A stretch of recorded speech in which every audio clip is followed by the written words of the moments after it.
ওদেরকে ধরার জন্য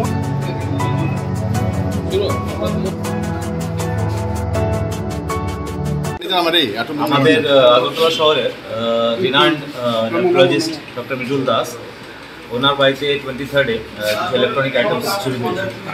তো আমরা খবর পেয়ে সিসিটিভি ক্যামেরা দেখেছি।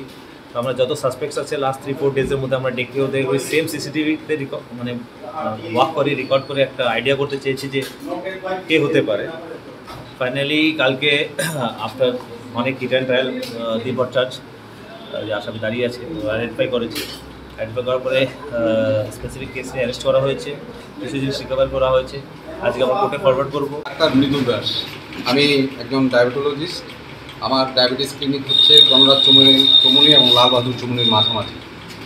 তো কালী পুজোর ঠিক আগের দিন মানে 23 তারিখ রাত্রিবেলা আমার ক্লিনিকে চেম্বারে চুরি হয়।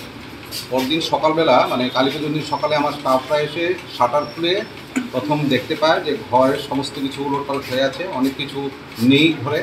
তখন সাথে সাথে আমাকে ফোন করলো, আমি সাথে সাথে এলাম।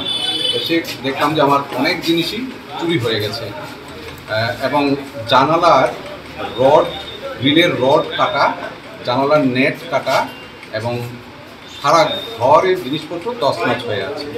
তারপর সাথে সাথে আমি ইস্টপিএসে ফোন করলাম। ইস্টপিএস থেকে একেবারে কিছুক্ষণের মধ্যেই একজন অফিসার রাজেন্দ্র রিয়ান এসআই উনি এসছেন। সাথে সাথে উনি এসে সমস্ত কিছু দেখেন, ছবি তুলেন, নোট করেন এবং কিছু ডেডলি উইপন পাওয়া গেছে জানালার পেছনে, যেগুলো মানে মারাত্মক ডেডলি কিছু দা, বল্লম, খুন্তি এগুলো পাওয়া গেছে। এইগুলো এসআই সাহেব সিজ করে নিয়ে আসে।